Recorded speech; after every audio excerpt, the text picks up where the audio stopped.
Assalamualaikum warahmatullahi wabarakatuh. Perkenalkan, nama saya Chandra Pertiwi B, SPD. Saya mengajar dan bertugas di TK Pertiwi 1 Kota Sawah Lunto. Saya CGP Angkatan 6 dari Kota Sawah Lunto. Kali ini saya akan menyampaikan aksi nyata dari modul 1.4 tentang budaya positif. Pada aksi nyata ini saya akan menyampaikan materi budaya positif yang pengimbasannya saya bagikan kepada rekan sejawat saya di sekolah dan guru-guru TK di kecamatan saya. Perkenalkan, ini fasilitator hebat saya, Bapak Muhammad Amirullah, serta ini adalah pengajar praktik saya, Bapak Yasrul Effendi. Saya Chandra Pertiwi B, SPD, saya CGP Angkatan 6. Di sini saya merasa bangga sekali karena saya didampingi oleh 2 orang hebat ini yang selalu membimbing, selalu memonitor, serta memberikan masukan-masukan dan solusi-solusi yang berharga kepada saya tentunya untuk dapat melakukan tugas saya sebagai CGP dengan baik dan tepat waktu. Tolak ukur dari aksi nyata modul 1.4 yang saya lakukan. Yang pertama, terbentuknya keyakinan kelas melalui kegiatan kesepakatan kelas yang dilakukan oleh guru dan murid di dalam kelas, serta murid-murid mampu menerapkan dan menjalankan apa yang telah diyakini dan telah disepakati. Yang kedua, melakukan segitiga restitusi pada setiap keadaan yang dirasa perlu perbaikan dan penguatan yang dilakukan oleh anak-anak atau murid-murid dengan langkah-langkah segitiga restitusi yang dapat mengembalikan keadaan kepada keadaan yang baik dan keadaan yang kita harapkan. Latar belakang. Tujuan pendidikan menurut Ki Hajar Dewantara adalah menuntun segala kodrat yang ada pada anak-anak agar mereka dapat mencapai keselamatan dan kebahagiaan yang setinggi-tingginya, baik sebagai manusia maupun sebagai anggota masyarakat. Anak kita berikan kesempatan untuk mengembangkan minatnya, bakat, dan potensinya sebagai individu yang unik. Sementara itu, guru harus memberikan tuntunan dan pedoman agar anak tidak kehilangan arah dan dapat menentukan kemerdekaan dalam belajar. Budaya positif sangatlah perlu dikembangkan, karena sekolah merupakan bagian dari pusat pendidikan, tempat tumbuh dan berkembangnya karakter siswa. Langkah tepat untuk membentuk lingkungan kelas yang mencerminkan budaya positif adalah dengan menyusun kesepakatan kelas sehingga murid memiliki keyakinan dan kesadaran akan disiplin berdasarkan motivasi internal yang dimiliki. Motivasi internal yang memiliki karakter yang kuat sesuai dengan tujuan pendidikan yang diharapkan, yang memiliki profil pelajar Pancasila.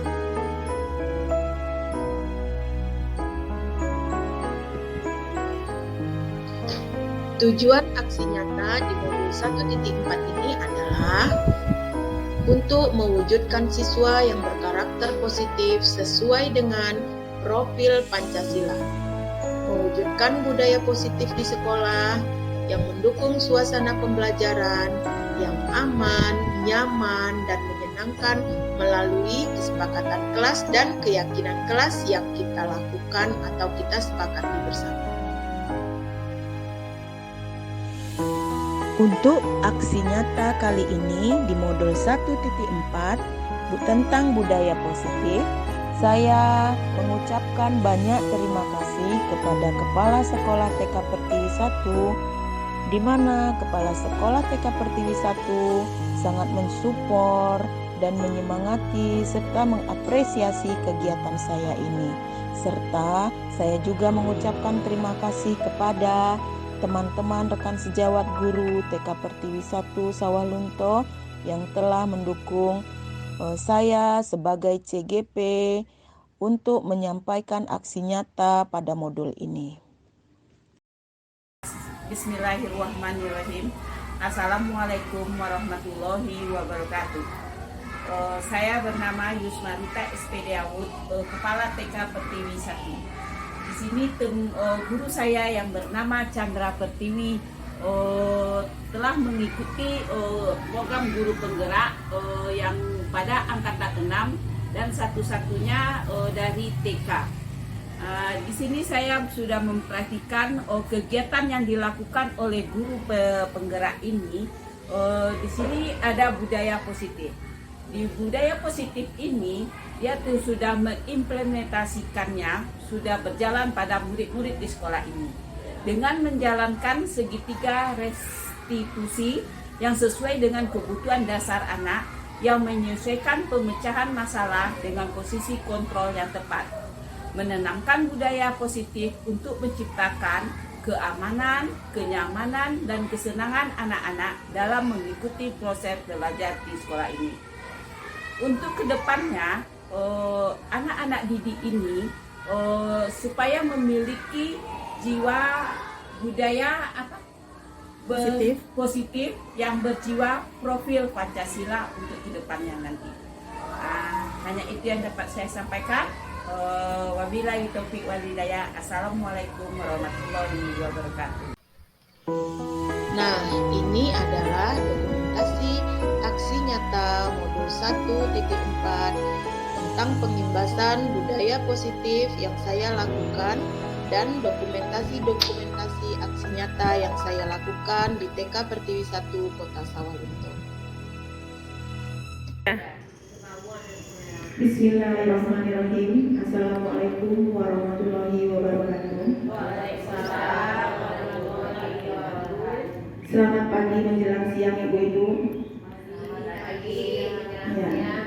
Puji dan syukur kehadirat Allah Subhanahu wa Ta'ala yang telah memberikan kita kesempatan kesehatan untuk dapat bersama-sama untuk mendengarkan pengimbasan budaya positif pada modul 1.4. Salawat dan salam untuk Nabi kita Nabi Muhammad SAW yang telah membawa kita kepada alam yang serba canggih. Baiklah teman-teman, ibu guru sekalian, saya mengucapkan terima kasih kepada Kepala Sekolah TK Pertiwi 1 yang telah memberikan apresiasi kesempatan kepada saya untuk pengimbasan modul 1.4 budaya positif.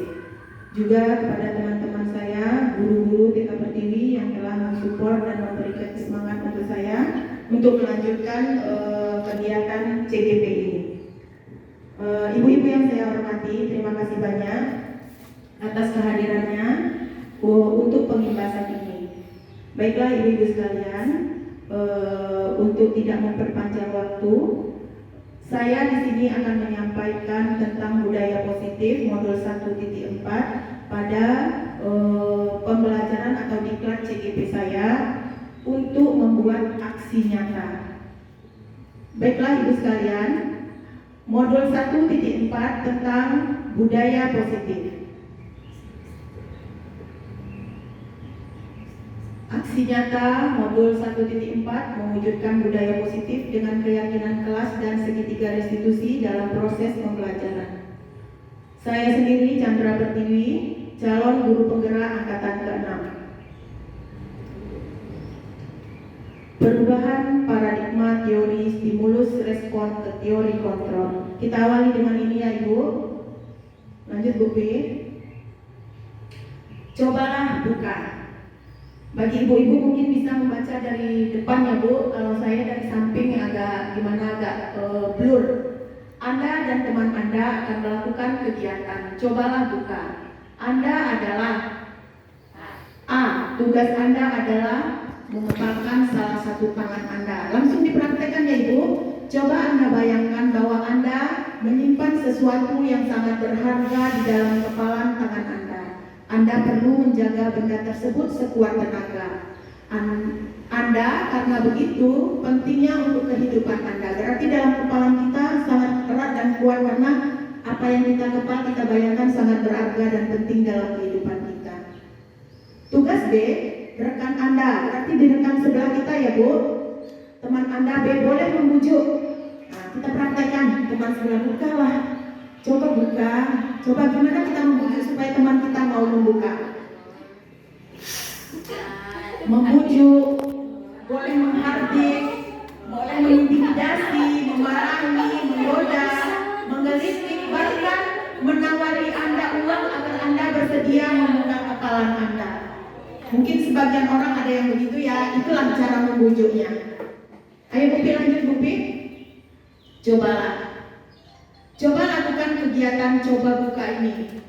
Dengan B secara bergantian masing-masing A dan B memiliki waktu 30 detik saja sesudah didiskusikan kegiatan ini dan coba jawab pertanyaan-pertanyaan di bawah ini. Yang pertama, apakah Anda A atau B? Apakah Anda A atau B membuka kepalan tangan Anda? Mengapa? Apa alasannya? Anda A atau B membuka kepalan tangan Anda, berarti dia bisa membuka kepalanya, ada alasannya. Yang kedua, apakah Anda B menutup telapak tangan Anda? Mengapa? Apa alasan Anda A atau B tetap menutup kepalanya? Berarti misalnya Bu Ayu tidak mau membuka kepala, udah dibujuk, udah dirayu, udah dimarahi, udah di macam-macam, tidak mau. Berarti ada alasannya ya Ibu. Yang ketiga, apa alasannya itu? Yang ketiga, dalam kegiatan ini sesungguhnya siapa yang memegang kendali atau kontrol untuk membuka dan menutup kepala tangan ini? Berarti siapa yang memegang kendali Bu? Iya, terima kasih Bu. Berarti diri kita sendiri. Udah ada jawabannya ya Bu. Jadi yang untuk pertanyaan 1, 2, 3 bisa kita pikirkan dan kita bayangkan. Ayo Bu. Makna kontrol. Berlanjut ke sini ya Bu. Dari coba buka tadi Bu. Makna kontrol. Dari paparan teori kontrol Dr. William Glasser, kontrol atas diri seseorang atau individu dilakukan oleh dirinya sendiri. Orang lain tidak dapat mengontrol diri seseorang. Berarti benar kan Bu? Tetapi bila ada seorang murid yang melakukan sesuatu karena perintah atau nasihat dari guru atau orang lain, itu semata-mata untuk dilakukan karena dia mengizinkan dirinya untuk dikontrol orang lain.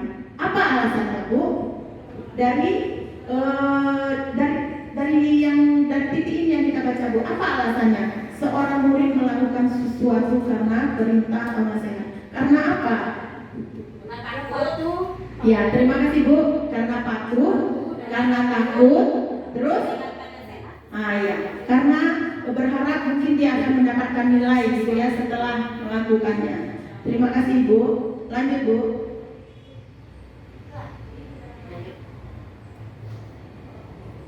Ini makna dari tadi itu, ilusi guru mengontrol murid. Di sini ada ilusi bahwa semua mendukung positif dan bermanfaat. Mungkin itu tadi itu miskonsepsi makna kontrol dari Dr. William tadi. Terus ini ilusi bahwa kritik dan membuat orang merasa bersalah dapat memperkuat karakter. Ilusi bahwa orang dewasa memiliki hak untuk memaksa. Itu miskonsepsi makna kontrol dari Dr. William tadi Ibu. Lanjut Ibu. Di sini dia Ibu, ilusi dari Dr. William tadi ya, miskonsepsi tadi, ilusi bahwa semua mendukung positif dan bermanfaat. Dengan positif atau bujuk adalah bentuk-bentuk kontrol. Segala usaha untuk mempengaruhi agar berulang suatu perilaku tertentu adalah usaha untuk mengontrol murid tersebut dalam jangka waktu tertentu. Mungkin murid tersebut akan menyadari dan mencoba untuk menolak bujukan kita atau bisa membuat murid tersebut menjadi tergantung pada pendapat sang guru untuk berusaha. Lanjut Bu Pi.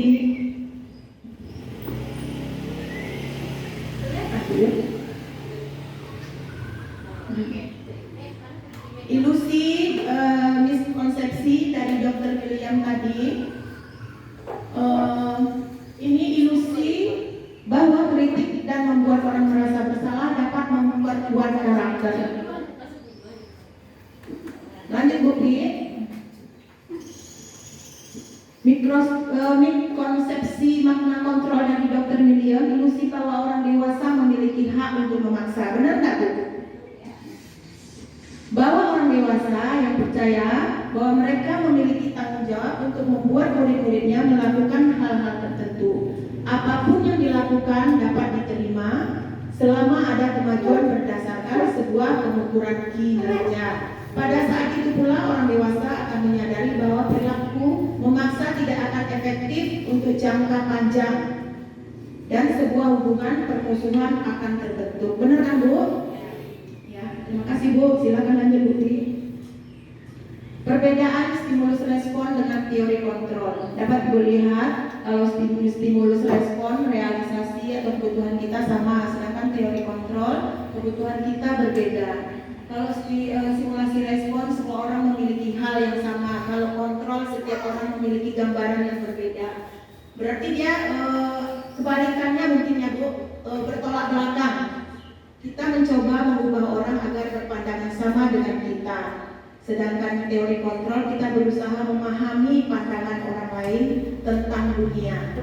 Berarti stimulus respon ini gimana ya Bu kalau dibanding dengan teori kontrol? Perilaku buruk dilihat sebagai suatu kesalahan kalau stimulus respon. Teori kontrol, semua perilaku memiliki tujuan. Kalau yang SR-nya orang lain bisa mengontrol saya, kalau TK-nya hanya Anda yang bisa mengontrol diri sendiri. Berarti teori kontrol gimana ya? Teori kontrol ini memang ada pada setiap individu kita dan itu tuh berlaku. Iya kan Bu? Ya, lanjut Bu Pi.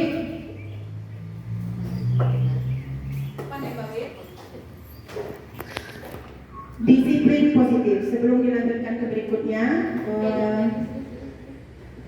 mohon respon dari ibu-ibu sekalian. Menurut pendapat Ibu, disiplin positif itu apa? Supaya terjadi interaksi dan umpan balik dari pembicaraan dan pembahasan kita, disiplin positif menurut Ibu apa? Ayo silakan Bu Pi.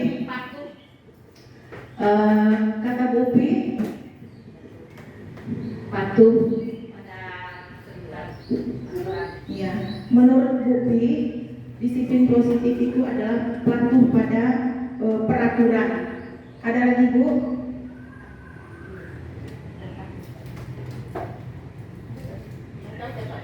Iya, terima kasih Bu Mit. Datang tepat waktu. Sekarang kita buka slide berikutnya tentang budaya positif. Nanti apapun yang jawaban kita bisa kita melihatnya di sini. Apakah makna disiplin? Dalam budaya kita, makna kata disiplin dimaknai menjadi suatu yang dilakukan seseorang pada orang lain untuk mendapatkan kepatuhan. Kita cenderung menghubungkan kata disiplin dengan ketidaknyamanan. Kenapa? Ayo, kenapa? Pagi menjelang siang ini kita ngantuk, nggak Bu? Ya. Kenapa? Apa? Ya, terima kasih Bu Linda. Kata Bu Linda, kalau tidak disiplin akan mendapatkan sanksi. Ya, karena kata disiplin dengan ketidaknyamanan. Berarti ketidaknyamanannya di situ ya, sanksi tadi ya Bu. Nah, ya. Terima kasih Bu Linda. Lanjut Bu Pi.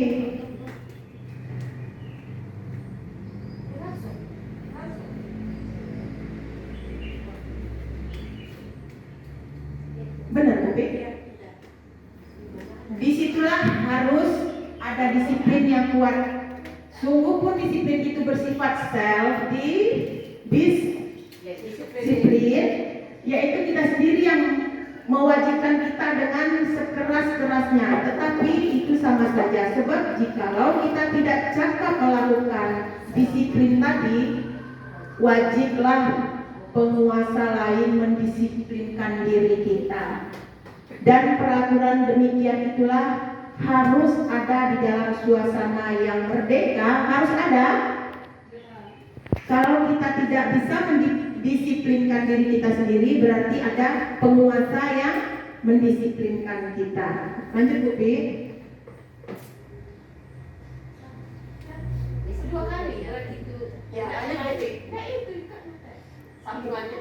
Ya, lanjut Bu Pi. Lanjut aja. Ya. Merdeka menurut Ki Hajar Dewantara. Merdeka itu artinya tidak hanya terlepas dari perintah, tapi juga cakap buat memerintah diri sendiri. Makna disiplin positif yang dikemukakan oleh Ki Hajar Dewantara adalah sebagai bentuk kontrol diri. Berarti kita balik ke slide di depan tadi ya Bu. Disiplin positif belajar untuk kontrol diri agar dapat mencapai suatu tujuan mulia. Tujuan mulia di sini mencakup pada nilai-nilai atau disiplin-disiplin mulia yang dianut oleh seseorang. Kita namakan dengan apa Ibu? Nilai-nilai kebajikan yang universal. Ya, lanjut Bu Pi. Setiap perbuatan memiliki suatu tujuan. Dengan mengaitkan nilai-nilai kebajikan yang diyakini oleh seseorang, maka motivasi intrinsik akan terbangun. Mohon maaf Ibu, supaya tidak ngantuk pagi menjelang siang, motivasi intrinsik akan terbangun. Jadi motivasi intrinsik ini kira-kira apa ya Bu? Berarti disiplin itu perlu dari dalam diri kita sendiri.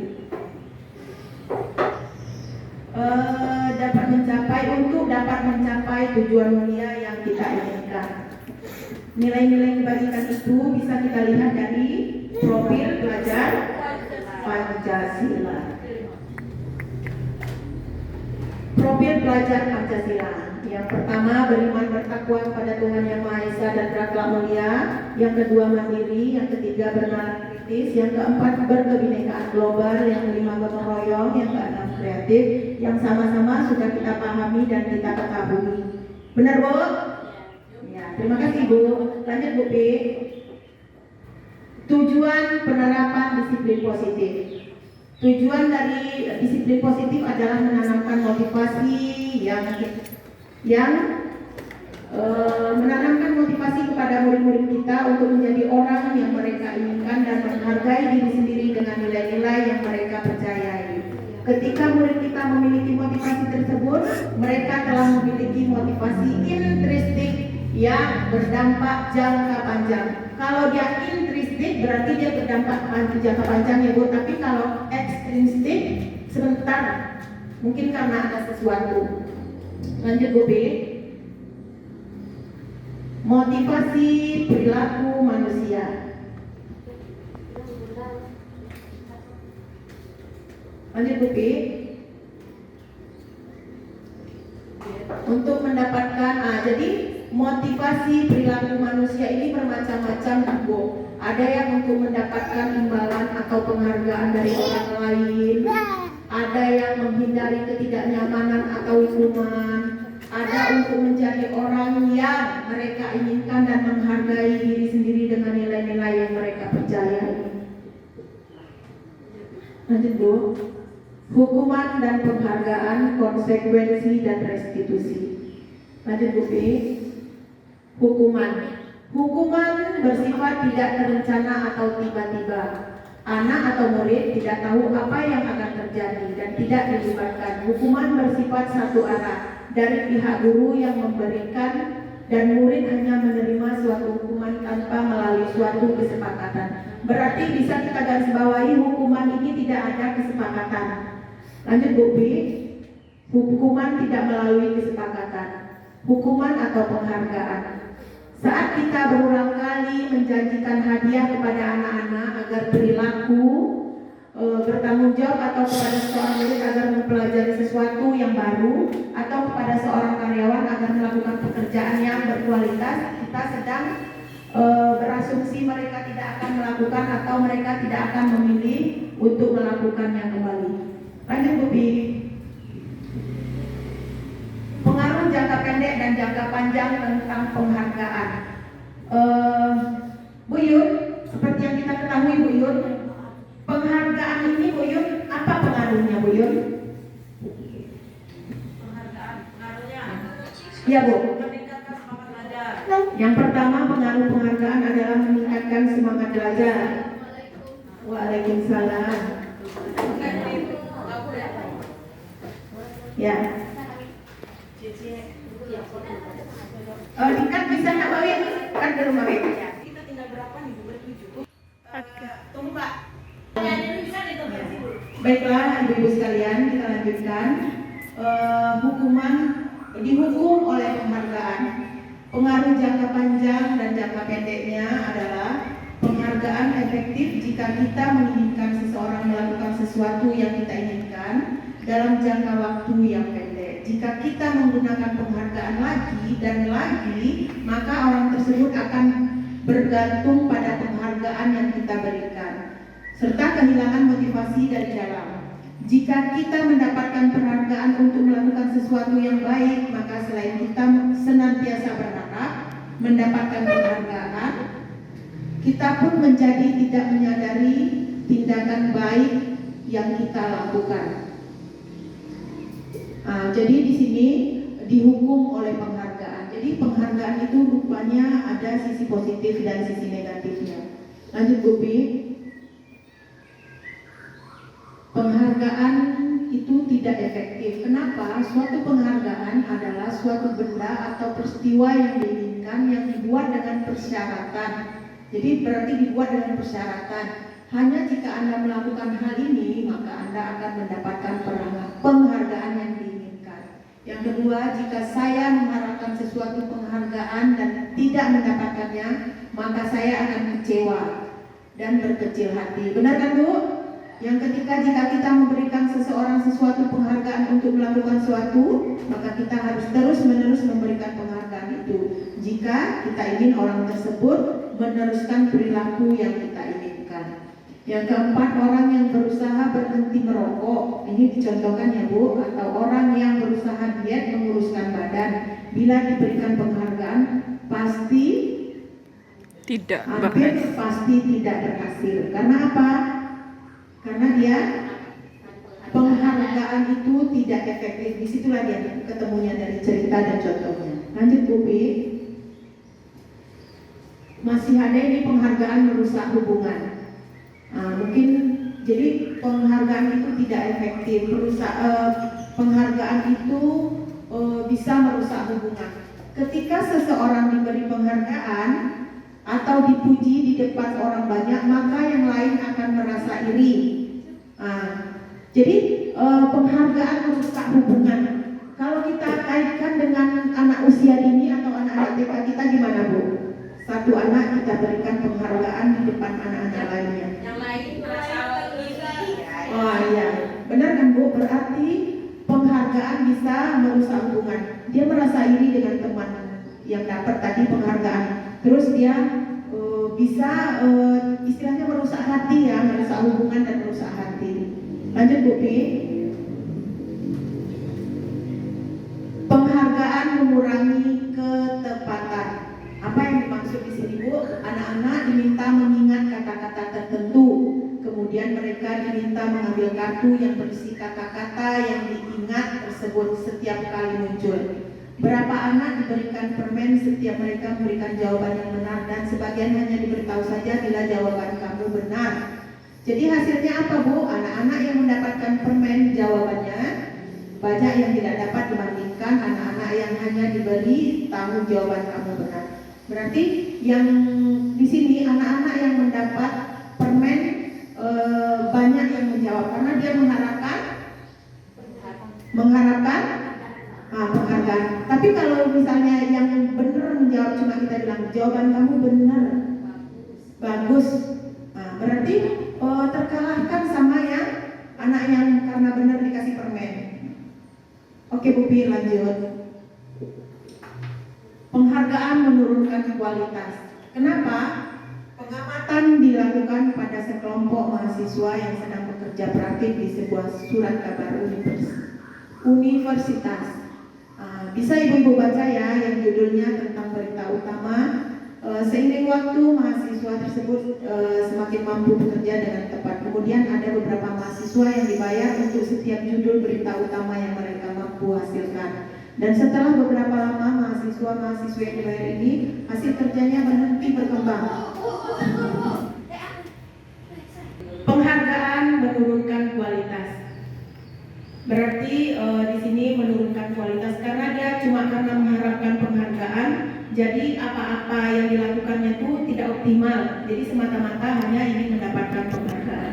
Ayo Sarah, kembalikan pandangannya ke depan Sarah, nggak usah dibawa penuh. Ayo Bubi, silakan Bubi, lanjut Bubi. Penghargaan mematikan kreativitas. Siapa yang tahu penghargaan bisa mematikan kreativitas? Biasanya dia kreatif, pintar. Karena penghargaan, kreativitasnya berkurang. Karena apa? Iya. Tidak perlulah yang jos-jos bener kreativitasku. Karena ya benar. Terima kasih Kak, hebat. Terima kasih Bu, hebat. Ayo lanjut Bu.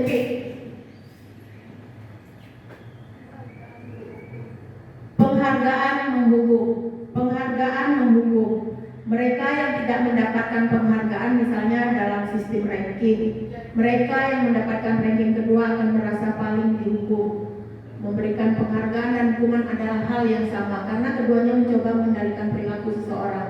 Karena orang pada dasarnya tidak suka dikendalikan dalam jangka waktu yang lama. Penghargaan akan terlihat sebagai hukuman. Jika suatu penghargaan diharapkan namun Anda tidak mendapatkannya, maka Anda akan merasa dihukum.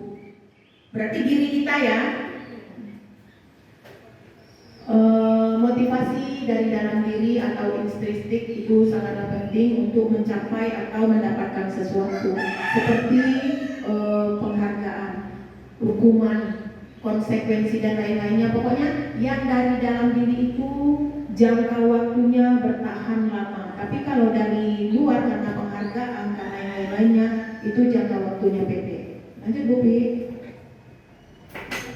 Konsekuensi. Tadi ada hukuman, ada penghargaan, ada konsekuensi. Konsekuensi ini sudah disiplin dalam bentuk konsekuensi, sudah terencana atau sudah disepakati. Jadi konsekuensi ini sudah disepakati. Kalau tidak melakukan ini, konsekuensinya apa? Kalau belum bisa begini, konsekuensinya apa? Nah, berarti konsekuensi itu adalah dilakukan dengan rencana atau disepakati. Di sini konsekuensi dibuat oleh pihak guru atau sekolah dan murid sudah mengetahui sebelumnya konsekuensi yang akan diterima bila ada pelanggaran. Pada konsekuensi, murid tetap dibuat tidak nyaman untuk jangka waktu yang pendek. Benar tak Bu? Konsekuensi biasanya diberikan berdasarkan suatu data yang umumnya dapat diukur. Misalnya setelah 3 kali tidak membuat tugas, apa konsekuensinya? Setelah 3 kali tidak memakai seragam yang sama dengan jadwalnya, apa konsekuensinya? Kalau ngobrol di dalam kelas sudah berkali-kali, apa konsekuensinya? Jadi di sini sikap guru senantiasa harus memonitor murid-muridnya. Lanjut Bu Pi. Restitusi adalah proses menciptakan kondisi bagi murid untuk memperbaiki kesalahan mereka sehingga mereka bisa kembali pada kelompok mereka dengan karakter yang kuat. Itu menurut dosen ya, tahun 2004. Restitusi juga merupakan proses kolaboratif yang mengajarkan murid untuk mencari solusi untuk masalah mereka dan membantu murid berpikir tentang orang seperti apa yang mereka inginkan dan bagaimana mereka harus memperlakukan orang lain. Itu ada sepenggalan dari Gosen tahun 1996. Lanjut Bu Pi. Restitusi sebuah pendekatan untuk menciptakan disiplin positif. Nanti di sini ada tentang segitiga restitusi, video segitiga restitusi bersama anak di sekolah TK Pertiwi 1 Kota Sawalunto. Segitiga restitusi atau restitusi sebuah pendekatan untuk menciptakan disiplin positif.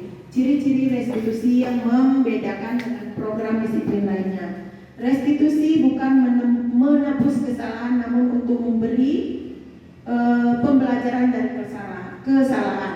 Yang kedua, restitusi memperbaiki hubungan. Yang ketiga, restitusi adalah tawaran bukan paksaan. Yang keempat, restitusi menuntun untuk melihat ke dalam diri. Yang kelima, mencari kebutuhan dasar yang mendasari tindakannya. Yang keenam, restitusi adalah cara yang paling baik. Restitusi fokus pada karakter bukan tindakan. Restitusi menguatkan.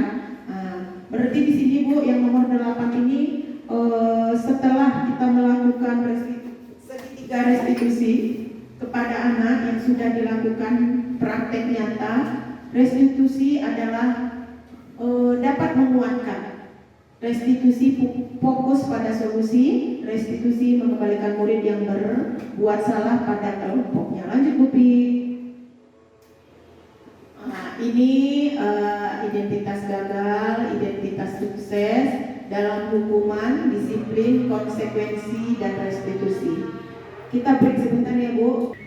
Di sini ada, bisa kita lihat identitas gagal dan identitas sukses. Di sinilah ada hukuman sesuatu yang menyakitkan harus terjadi, sedangkan konsekuensi sesuatu harus terjadi. Restitusi merupakan pilihan. Kalau hukuman tidak nyaman untuk murid, anak untuk jangka yang waktu panjang, sedangkan konsekuensi tidak nyaman untuk jangka waktu pendek, restitusi menguatkan untuk murid dalam jangka waktu yang panjang. Korban mendapatkan keadilan pada hukuman, sedangkan pada konsekuensi korban bisa diabaikan. Restitusi korban mendapatkan ganti. Sedangkan di hukuman murid atau anak akan tersakiti, konsekuensi murid atau anak dibuat tidak nyaman. Restitusi murid anak mendapatkan penguatan. Lanjut Bu Pi. Ya. Sama dengan yang tadi Ibu, nanti bisa Ibu baca pada link yang diberikan. Lanjut Bu Pi. Keyakinan kelas. Lanjut Bu Pi. Keyakinan kelas atau sekolah sebagai fondasi atau arah tujuan sebuah sekolah atau kelas yang akan menjadi landasan dalam memecahkan konflik atau masalah di dalam sebuah kelas atau sekolah.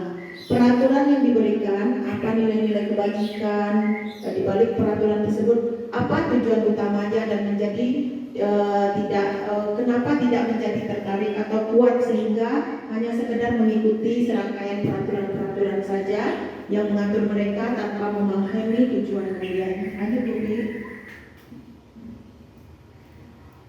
Untuk keyakinan kelas ini nanti ada aksi nyatanya di TK Pertiwi 1 Kota Sawalunto. Serangkaian keyakinan kelas memulai dari apa yang membuat anak-anak menyatakan keyakinan kelasnya melalui teknik dan cara kami di TK Pertiwi. Nanti slide atau videonya ditampilkan setelah ini. Tahapan menciptakan program kebaikan. Lihat daftar kebaikan yang telah disusun bersama. Untuk kesepakatan kelas ya Ibu-ibu. Kita buat daftar kebajikan yang telah disusun bersama-sama. Apa kesepakatannya? Tentukan nilai kebajikannya. Sempurnakan beberapa daftar nilai. Dan buat poster keyakinan kelas. Lanjut Bu Pi. Contoh keyakinan kelas. Keyakinan kelas A mungkin setiap anggota kelas perlu belajar, setiap anggota kelas perlu senang, setiap anggota kelas perlu melakukan tugas, setiap anggota kelas perlu saling menghargai. Di kelas yang lain mungkin berbeda. Ini ada di kelas yang lainnya mungkin. Ini untuk yang punya kelas-kelas. Kalau di TK gitu juga mungkin kelompok B mempunyai keyakinan kelasnya. menghargai milik teman atau barang orang lain. Dengan cara dan tekniknya di setiap kelas untuk membuat poster keyakinan kelas mereka, seperti yang dicontohkan pada TK Pertiwi 1 Kota Samarinda dalam aksi nyata ini. Lanjut Bu Pi. Kebutuhan dasar manusia. Kebutuhan dasar manusia, lanjut Bu Pi, ada 5. Jadi 5 kebutuhan dasar manusia. Di sini yang pertama untuk bertahan hidup, yang kedua untuk kebebasan, yang ketiga kesenangan, yang keempat kekuasaan, yang kelima kasih sayang. Lanjut Bu Pi. Posisi kontrol atau restitusi. Lanjut Bu Pi. Pemimpin pembelajaran di 5 posisi kontrol. Ada posisi sebagai penghukum, ada sebagai pembuat merasa bersalah, ada posisi teman, ada posisi pemantau atau monitor, yang kelima ada manajer. Ini diberikan kepada siapa? 5 posisi tadi, 5 posisi kontrol tadi diberikan kepada ini yang megang siapa? Yang megang adalah pemegangnya adalah seorang guru. Nanti dia bisa mengaplikasikannya kepada murid-muridnya. 5 posisi kontrol yang diterapkan seorang guru, orang tua ataupun atasan dalam melakukan kontrol. Berarti kalau kita di dalam kelas ini dipegang oleh guru. Lanjut Bu Pi. Ini posisi penghukum. Seorang penghukum bisa menggunakan hukuman fisik maupun verbal. Posisi penghukum ya Bu. Contoh kasus Adi yang terlambat hadir di sekolah. Lanjut Bu Pi. Ini juga contohnya Adi yang terlambat hadir di sekolah. Bisa ibu-ibu baca dan kira-kira di sini di mana pembuat merasa bersalahnya? Silakan ibu-ibu baca. Fokus Sarah.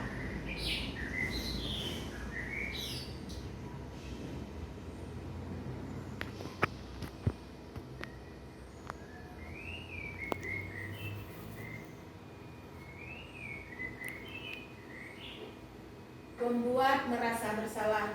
Berarti di sini pembuat merasa bersalah.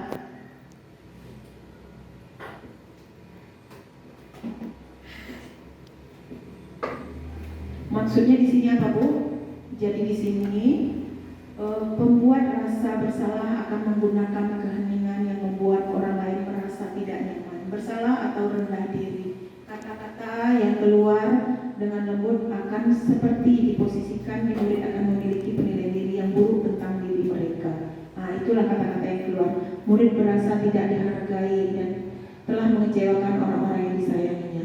Seperti apa Bu? Nada suara memelas, halus, sedih, bahasa tubuh merapat pada anak, lesu. Itu dilakukan oleh siapa? Iya, terima kasih Nadia. Dilakukan oleh guru. Ya, terima kasih Dena, Bu Dena. Lanjut Bu Pi. Oke, ini posisi kontrolnya sebagai teman. Bisa ibu-ibu sekalian baca sebagai teman, di mana letak sebagai temannya? Apa sebagai teman itu bagaimana? Jadi guru di posisi teman menggunakan hubungan baik dan humor untuk mempengaruhi seseorang. Murid akan merasa senang dan akrab dengan gurunya. Ini dalam keadaan bersalah anak-anak ya Bu.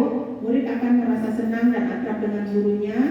Ini termasuk dampak yang positif. Hanya saja di sisi negatif murid menjadi tergantung pada guru tersebut. Bagaimana kita bahasa menjadikan teman? Dengan nada suara yang ramah, akrab, bercanda, bahasa tubuh merapat pada murid, mata dan senyum tunangkan. Adi, ayolah, bagaimana sih kamu? Kemarin kamu sudah janji ke Bapak, bukan? Kenapa terlambat lagi? Sambil tertawa ringan, misalnya gitu. Ya, sudah tidak apa-apa, duduk dulu sana, nanti Pak Guru bantu. Kamu ini sambil tersenyum-senyum. Itulah kira-kira diposisikan sebagai teman. Lanjut Bu Pi. Sebagai pemantau. Kalau sebagai pemantau gimana Bu? Iya, dia hanya mengawasi. Bisa ibu-ibu baca nanti sekalian Ibu baca sekalian. Nanti di mana yang sebagai pemantau itu bagaimana? Sebagai pemantau berarti mengawasi. Kita mengawasi, kita bertanggung jawab atas perilaku orang-orang yang kita awasi. Lanjut Bu Pi. Sebagai pemantau. Ini contohnya ya Bu, kasus Adi yang terlambat hadir di sekolah. Ada suaranya gimana? Gurunya, Adi. Ini sebagai pemantau ya Ibu. Adi, tahukah kamu jam berapa kita memulai? Tidak tahu Pak. Kamu terlambat? Tahu Pak. Kami terlambat 15 menit. Apakah kamu sudah mengerti konsekuensi yang harus dilakukan bila terlambat? Paham Pak, saya harus tinggal kelas pada jam istirahat nanti dan mengerjakan tugas yang tertinggal saya. Ya benar, nanti pada saat jam istirahat kamu harus tinggal di kelas untuk menyelesaikan tugas yang tertinggal tadi. Saya tunggu, kata gurunya. Itulah kira-kira sebagai pemantau. Lanjut Bu Pi. Sebagai manajer, posisi terakhir adalah sebagai manajer, posisi di mana guru berbuat sesuatu bersama dengan muridnya, mempersilahkan muridnya mempertanggungjawabkan perilakunya, mendukung muridnya agar dapat menemukan solusi atas masalahnya sendiri. Jadi di posisi manajer, murid diajak untuk menganalisa kebutuhan dirinya maupun kebutuhan orang lain. Di sini penekanan bukan pada Bentuk keyakinan kelas. Nah, ini adalah dokumentasi dari keyakinan kelas yang kami buat di TK Pertiwi 1 Kota Sawalunto. Kami menggunakan teknik dan cara yang dapat dipahami dan dimengerti untuk anak usia taman kanak-kanak. Mereka belum lagi bisa menuliskan apa yang akan mereka yakini.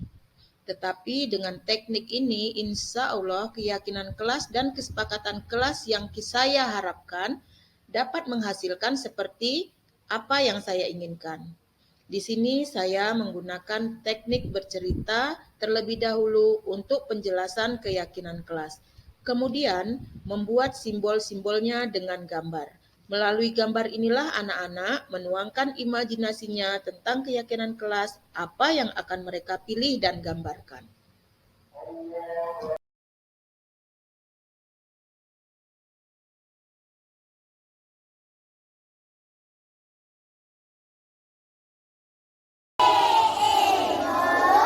Hari ini kita akan membuat kesepakatan kelas. Kesepakatan dan keyakinan kelas. Delvin.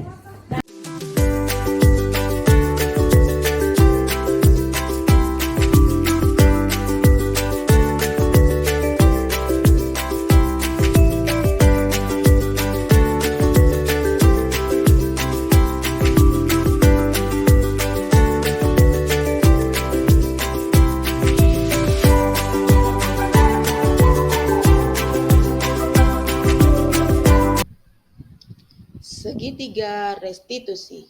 Ini adalah aksi nyata dari segitiga restitusi yang saya lakukan di sekolah. Di sini saya mengangkat kasus yang terjadi pada anak yang mengambil dan menyembunyikan sepatu temannya. Setelah teridentifikasi dan setelah mengetahui adanya pengaduan kehilangan sepatu, maka saya menanyakan kepada anak-anak siapakah kira-kira yang mengetahuinya dan siapa kira-kira yang dapat menemukannya. Ternyata ada satu anak yang melakukannya dan satu anak yang mengakuinya. Inilah video aksi nyata segitiga restitusi yang saya lakukan di TK Pertiwi 1 Kota Sawalunto bersama anak-anak di dalam kelas saya. Kasus pada segitiga restitusi. Di dalam proses belajar berlangsung, Azam meminta izin untuk pergi ke toilet. Namun, sembari berjalan, Azam membawa satu sepatu yang ada di rak sepatu. Azam celingukan kiri dan kanan mengamati sekelilingnya. Tingkah laku Azam aneh. Dan kemudian bergegas lari dan menyembunyikan sepatu itu. Setelah dari toilet, Azam kembali ke dalam kelas dan duduk seperti biasanya, tidak menampakkan gelagat yang aneh. Setiba di waktu bermain, anak-anak bergegas mengejar rak sepatu untuk memasang sepatunya sesuai dengan instruksi yang diberikan oleh Bu Guru. Bermain, menjaga keselamatan diri dan teman-teman di waktu bermain menggunakan sepatu sebagai alas kaki. Tetapi, tiba-tiba Ragit datang melapor pada Bu Guru bahwa satu sepatunya tidak ada di rak sepatu. Baiklah, sekarang kita lihat segitiga restitusi yang dilakukan oleh guru untuk kasus Azam ini. Anak siap.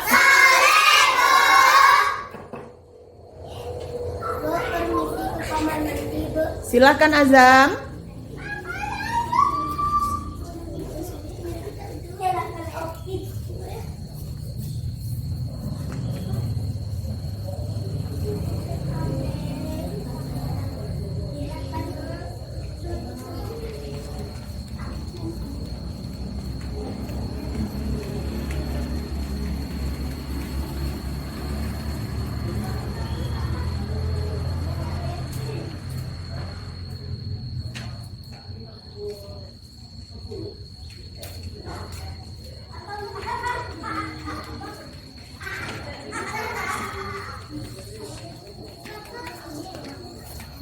Setelah melakukan kegiatan baca hamdalah.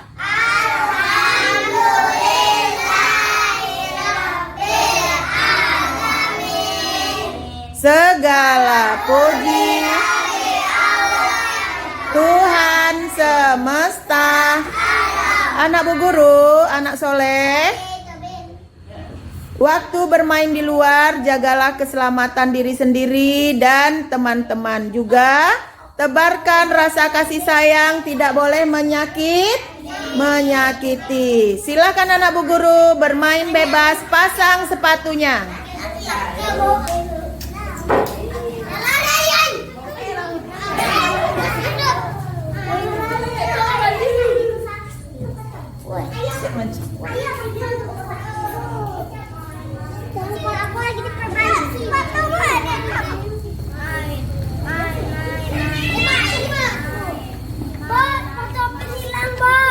Apa sayang? Sepatu Opin hilang yang satu. Oh ya, sebentar ya Opin. Assalamualaikum Azam. Waalaikumsalam, Bu. Iya, hari ini Azam kelihatan semangat dan ganteng sekali. Apakah Azam ada sarapan tadi sayang? Enggak. Kenapa?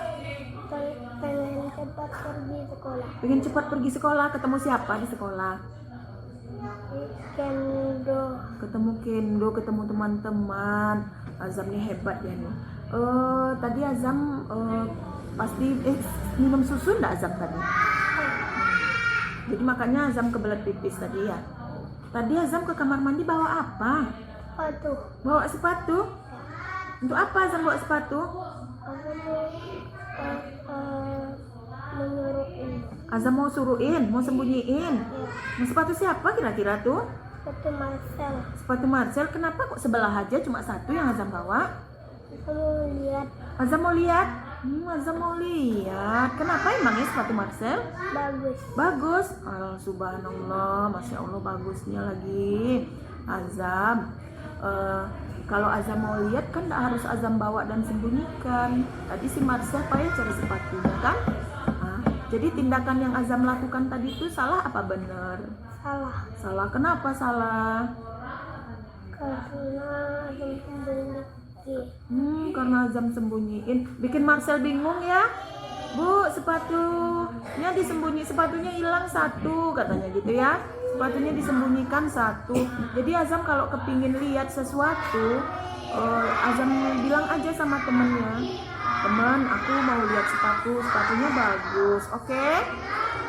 Azam, enggak apa-apa. Berarti Azam kan kepingin ngeliat sepatunya bagus ya.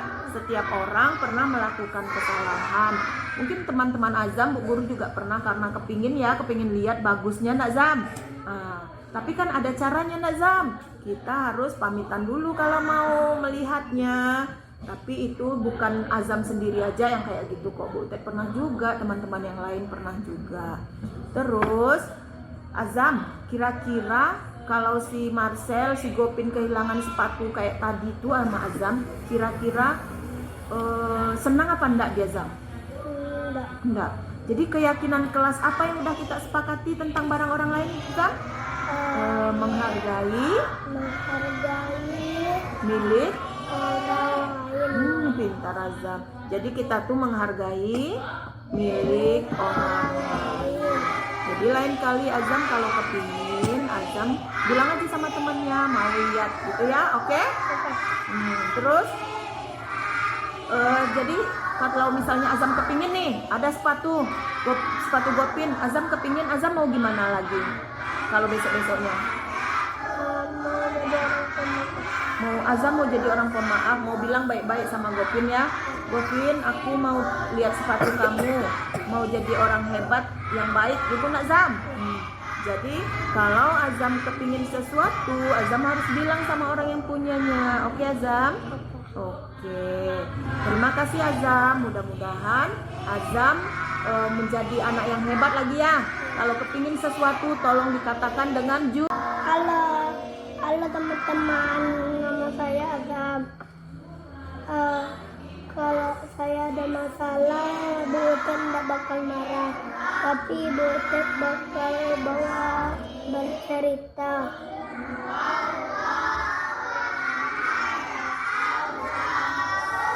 Segitiga restitusi. Halo, Azam sekolahnya di TK Pertiwi. Terima kasih. Ini adalah foto atau video bentuk-bentuk dalam kegiatan sehari-hari di sekolah yang mencerminkan budaya positif yang sudah dilakukan oleh murid-murid di sekolah, mulai diawali dengan kedatangan paginya dengan kebiasaan seperti datang ke sekolah di pagi hari, ditunggu kedatangannya oleh seluruh guru dan Satpol PP yang bertugas di rumah dinas Bapak Wali Kota, yang tentunya diawali dengan 5S, senyum, sapa, salam, sopan, dan santun. Di dalam proses belajar, budaya positif juga sudah ditanamkan pada anak-anak. Yang pertama, mulai dari bekerja sama dan gotong royong. Yang kedua, menghargai karya diri sendiri dan orang lain. Yang ketiga, menjalani aturan yang disepakati dalam setiap kegiatan. Yang berikutnya, selalu bahagia, gembira, tersenyum, dan berani tampil untuk mengekspresikan apa yang ada di dalam dirinya. Dan kita juga mendapatkan kunci surga seperti Alifah.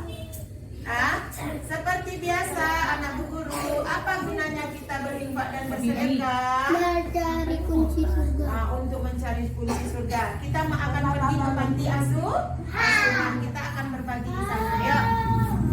Halo Azam. Nah, nanti yang mau berinfak atau sedekah silakan dimasukkan ke sini. Sedekah yang paling murah adalah apa? Senyum. Adalah apa? Sedekah yang paling murah dan gampang apa? Senyum. Ayo, siapa yang masih ingat hadis tentang tersenyum? Ayo sama-sama kita baca. 2, 3.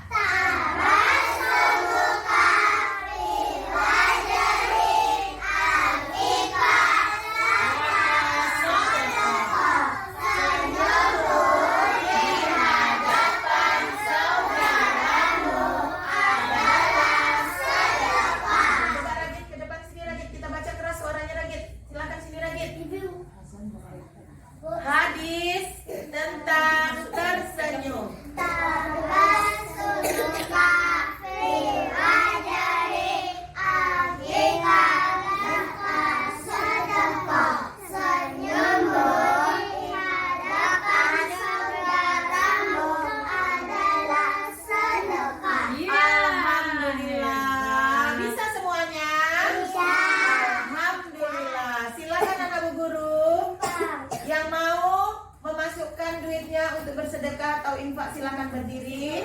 Tangan. 1, 2, 3. Assalamualaikum warahmatullahi wabarakatuh. Nama saya Fitri Andayani. Saya adalah rekan sejawat dari Chandra Pertiwi. Saya bertugas di TK Pertiwi 1 Kota Sawalunto, di mana teman saya ini adalah satu-satunya CGP di Kota Sawalunto di jenjang bidang PAUD. Pada kegiatan ini saya melihat dengan budayanya positif yang disampaikan oleh Bu Utet, saya mendapat tambahan ilmu dari paparan dan penjelasan dari budaya positif apa yang harus ditegakkan. Dengan nilai dan keyakinan kelas yang menjadi kesepakatan bersama. Maju terus untuk menuju generasi emas yang mempunyai nilai profil Pancasila. Selamat dan sukses. Salam semangat. Jika video ini bermanfaat, silakan di-like dan dibagikan untuk menebarkan budaya positif di sekitar kita. Salam sehat dan bahagia, salam guru penggerak, tergerak, bergerak, dan menggerakkan. Terima kasih.